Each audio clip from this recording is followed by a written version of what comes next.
Overall जो security का situation scenario है आप सबके सामने हैं और काफ़ी अच्छे हालात हैं पहले के मुकाबले में कंपेयर करने पे।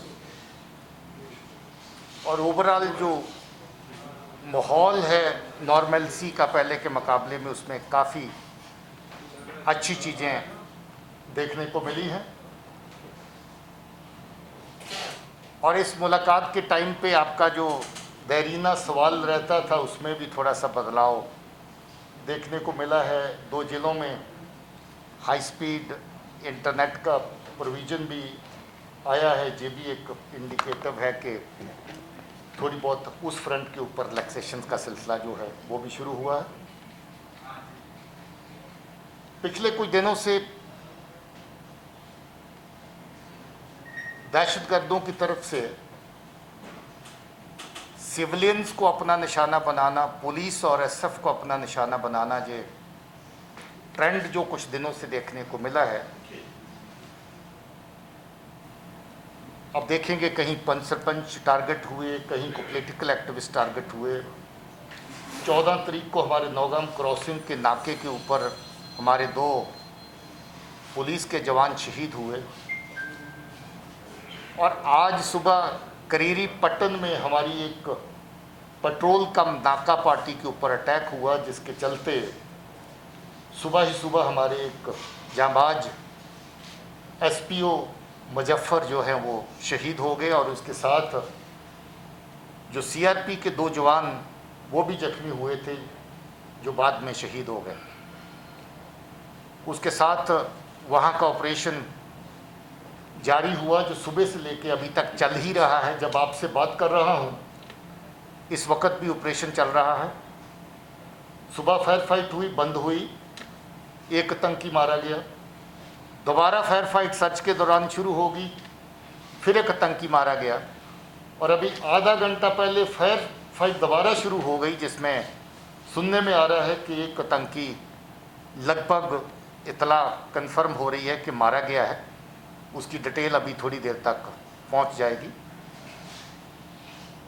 सुबह के चल रहे ऑपरेशन में जो 2 आतंकी मारे गए, उनकी पहचान जो हुई है उसमें एक सजाद हैदर है अलियास जज्जा, जो सोपोर डांगरपुरा का रहने वाला है।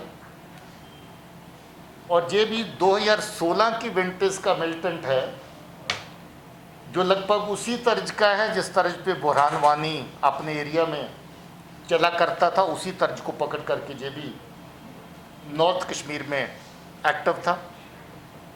अगर बुरहान वानी ने बहुत ज़्यादा लोगों को दहशतगर्द बनाया होगा साउथ कश्मीर में, इसने भी अपने एरिया में नॉर्थ कश्मीर में कोई कसर नहीं छोड़ी। अभी तक कम से कम इसके 20 के करीब जो लोग दहशतगर्द बनाए हुए उनको हम लोग पकड़ चुके हैं। और बहुत सारा लोग जो OGW का इसका नेटवर्क था, जो 3-4 जिलों के अंदर ऑपरेट करता था, उसको भी न्यूट्रलाइज कर चुके हैं। इसका लंबा चौड़ा क्रिमिनल रिकॉर्ड है। और कुछ अर्सा पहले जो 8 जुलाई को वसीम बारी और उसके फैमिली की किलिंग हुई थी बांडीपुर के अंदर, उसका मेन आर्किटेक्ट ब्रेन यही था जिसके ज़रिए से वो किलिंग प्लान हुई। और उस फैमिली के 3 जो लोग हैं, वसीम बारी और उसके ब्रदर और उसके फादर जो है उस अटैक में मारे गए थे। उसके अलावा 1 जुलाई को सीआरपी के ऊपर हमला हुआ था सोपोर में, उसमें भी 1 जवान जो है शहीद हुआ था और 4 जख्मी हुए थे। एक टावर गार्ड था ईदुल अमीन, बहरामपुरा सोपोर का रहने वाला, उसको मारने में भी इसी का हाथ था। इसके अलावा गुलाम मोहिद्दीन शेख जो बम्बई का रहने वाले थे, उसकी भी ऑर्चर्ड्स के अंदर इसी बंदे ने अपने ग्रुप के साथ किलिंग करी थी। संग्रामा सोपोर में ग्रेनेड अटैक हुआ था, जिसमें एसएफ के 3 लोग जख्मी हुए थे और सिविलियन भी जख्मी हुए थे। उसमें भी सजाद हैदर ही शामिल था। मुश्ताक अहमद मीर हारवन सोपोर के रहने वाले थे। 24 सितंबर को उसको किडनैप किया गया और फिर मार दिया गया। उसमें भी सजाद हैदर और उसका ग्रुप शामिल था। आपको याद होगा जब अगस्त में 370 एब्रोगेशन के बाद फ्रूट मर्चेंट को निशाना बनाया गया, बाहर के लेबर को निशाना बनाया गया, उस वक़्त भी शफ़ी आलम एक बाहर का रहने वाला मजदूर किसी के घर में मैसन का काम करता था, घर में जाके उसको गोली मारी थी। और उसके साथ जो फ्रूट मर्चेंट सोपुर के जिनके घर में अटैक किया था, हदायतुल्लाह राथर उनका नाम है, डांगरपुरा के, ये भी 6 सितंबर को अटैक किया था 19 में। इसमें उनकी 4 साल की पोती जो थी वो भी जख्मी हुई थी और घर के 3 मेंबर और जख्मी हुए थे। उसके बाद जो सिविलियन ट्रैफिक चलती थी उसको रोकने के लिए हाईवे पे गाड़ियों को रोक के आग लगाते थे। 2 मारुति गाड़ियों को वारपुरा के एरिया में आग लगाई गई थी, उसमें भी सजाद हैदर शामिल था। और उसके अलावा लोगों को धमकी देना, दुकान ना खोलने देना, गाड़ी ना चलाने देना, जगह जगह पर जो बाकी एक्टिविस्ट हैं उनको धमकियां देना। और हाल ही में इसने रियाज मैकू की तर्ज के ऊपर जो ऑडियो वीडियो बना करके निकाली थी, जिसके अंदर पुलिस को, मीडिया के लोगों को और बाकी जो पॉलिटिकल एक्टिविस्ट हैं सबको धमकी दी थी, जिनको ये कहा था कि जो नेशनलिस्ट अप्रोच पे चलने वाले लोग हैं या किसी भी सूरत में एस्टेब्लिशमेंट का साथ देने वाले लोग हैं, चाहे वो किसी भी फटर्निटी से हों, उनको दहशतगर्द अपना निशाना बनाएंगे और इसका ग्रुप ख़ास तौर पे निशाना बनाएगा।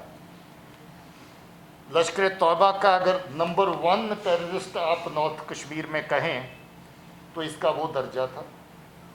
और पूरे जम्मू कश्मीर में टॉप 10 अगर टेररिस्ट कहें तो टॉप 10 के अंदर सजाद हैदर का नाम आता है, उस दर्जे का ये था।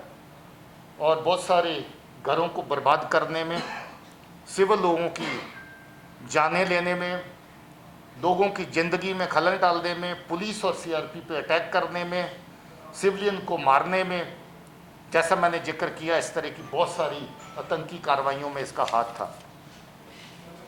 इसी का तैयार किया हुआ, ट्रेन किया हुआ दूसरा आतंकी जो आज इस ऑपरेशन में मारा गया, उसका नाम अनायतुल्लाह मीर है, अंदरगाम पट्टन का रहने वाला है। इसी साल मार्च में उसको तैयार किया था और आज फोर्स के ऊपर अटैक करने के लिए उसी को साथ लिया था। और तीसरा साथी जिसका मैं जिक्र कर रहा था, उसके चांसेस हैं कि वो फॉरेन टेररिस्ट हो,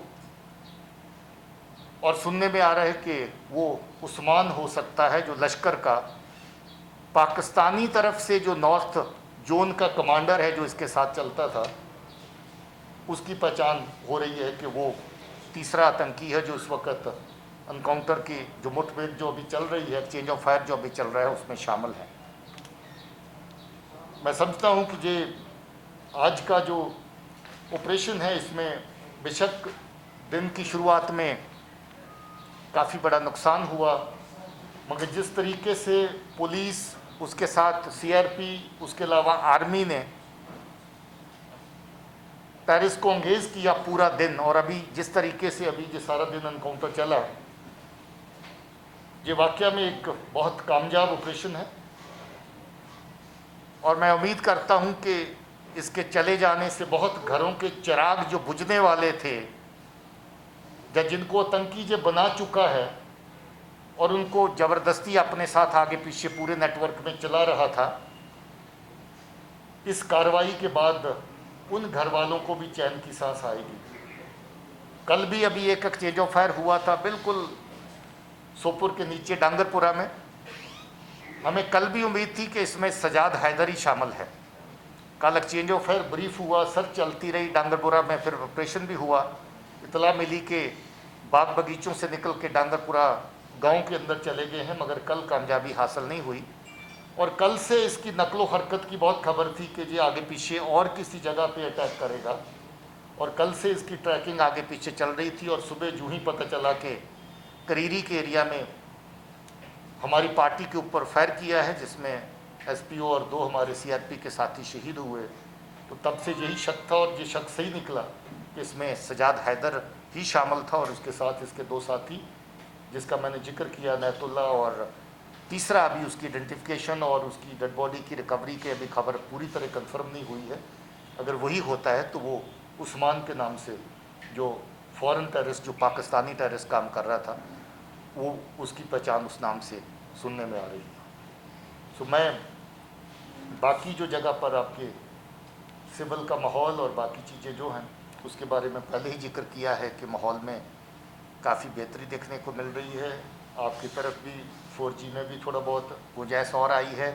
उम्मीद करेंगे कि आने वाले टाइम में उसमें और गुंजाइश होगी।